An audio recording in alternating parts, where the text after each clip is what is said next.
ज्या पक्षाने राम मंदिरामधली दानपेटी नाही सोडली, आज आम्ही घोषणा दिल्या जय श्रीराम जय शिवराय म्हणून आत, तर आमच्या अंगावर आले भाजपवाले. हे आम्हाला हिंदुत्व शिकवतात आणि हे भ्रष्टाचार विरोधात लढतात. रमेश म्हात्रे हे जे मिंदे टोळीचे नगरसेवक आहेत, भाजपची आवडती टोळी आहे.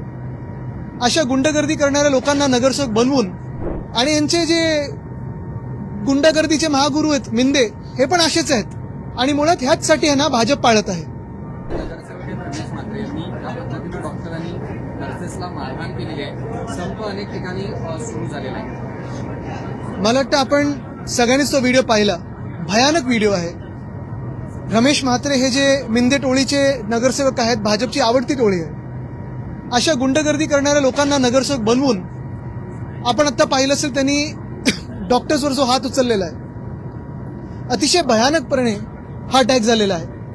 साधी सोपी गोष्ट होती. डॉक्टरनी सांगितलं होतं एका गर्भवती महिलेला चेकअप झाल्यानंतर की त्यांचं जे मूल असेल ते कदाचित प्रीमेच्युअर असू शकतं आणि त्यांना NICUची गरज लागेल, निकूची गरज लागेल. सगळे निकूचे बेड त्या हॉस्पिटलमध्ये भरलेले होते आणि दुसऱ्या हॉस्पिटलमध्ये ऍडमिशन मिळालं तर चांगलं होईल असं सांगितलं होतं. पण ह्या संतापातून हात उचलणं, मारणं, महिला असो पुरुष असो, कुठचंही डॉक्टर असो, नर्स असो, मेडिकल स्टाफ असो, हे आपण पाहिलं असेल. ही गुंडगर्दी ही भाजपची आणि मिंदे टोळीची ही सगळीकडे झालेली आहे. ह्या रमेश म्हात्रेला एवढीच हिंमत असेल तर जाऊन राम मंदिर जे लुटतायत त्यांना असं हात उचलून दाखवावा, त्यांच्यावर हात उचलून दाखवा. उज्जैनची जी भूमी लुटलेली आहे त्यांच्यावर हात उचलून दाखवावा. पण डॉक्टर्स आणि महिला पुरुष कुठचेही डॉक्टर्स असो, नर्सेस असो, ह्यांच्यावरची गुंडागर्दी ही महाराष्ट्र सहन करणार नाही. डॉक्टर्स देखील सहन करणार नाहीत आणि मला वाटतं ह्याचं चाप उत्तर मिळेलच.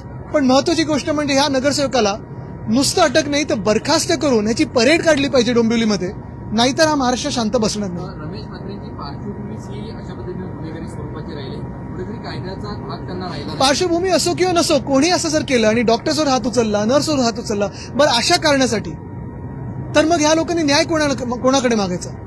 मुख्यमंत्र्यांनी देखील निवेदन करायला पाहिजे. मला वाटत नाही अजून त्यांच्याकडून काही स्टेटमेंट आलेलं आहे. ते गृहमंत्री त्या राज्याचे, मुख्यमंत्र्यांचे हात आता पण बांधलेत का कोणीतरी, हे देखील उत्तर यावं.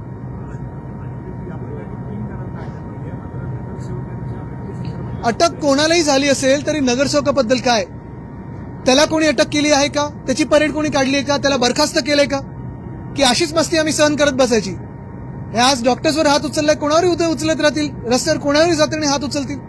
मग महाराष्ट्राच्या जनतेने विचार केला पाहिजे की मिंदेंची जी टोळी आहे ती गुंडागर्दी महाराष्ट्र सहन करेल का?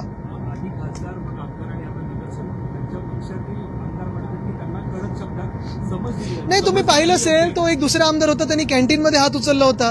यांचा DNAच असा आहे आणि यांचे जे गुंडागर्दीचे महागुरू आहेत मिंदे, हे पण असेच आहेत आणि मुळात ह्याचसाठी आहे ना भाजप पाळत आहे.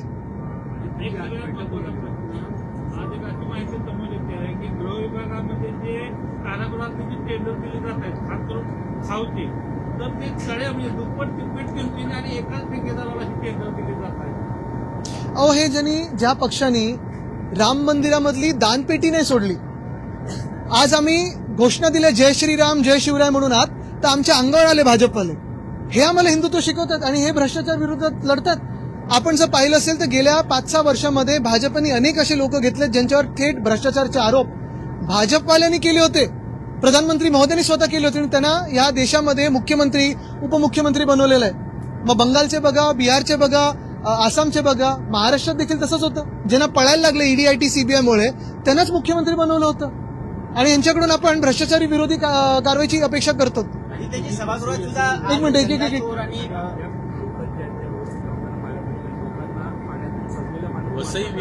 आज आम्ही अल्पकालीन चर्चा मागितली होती, पण अध्यक्ष महोदयांनी ती काल पण घेऊ दिली नाही, आज पण घेऊ दिली नाही. आता उद्या. पण मुख्य गोष्ट हीच आहे, अमित चाटम जे भाजपचे मुंबईचे अध्यक्ष आहेत ते हसतायत इथे पायऱ्यांवर. तुमच्याच चॅनलमधून दिसलं की काल काय झाडांवर चर्चा होती, आज मॅनहोलवर चर्चा आहे.